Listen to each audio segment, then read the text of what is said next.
Үй бүлөсү жана балдарынын бактылуулугун тилеген дуба. ربنا هب لنا من أزواجنا وذرياتنا قرة أعين وجعلنا للمتقين إماما. ربنا هب لنا من أزواجنا وذرياتنا قرة أعين وجعلنا للمتقين إماما.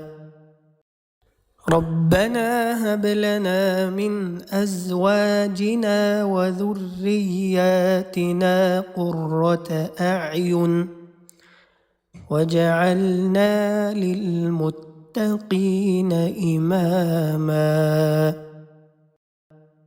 O биздин Rabbimiz бизге күйөөлөрүбүз, аялдарыбыз жана балдарыбыз аркылуу көздөн ырахатын бер жана бизди такыбаларга башчы кыл.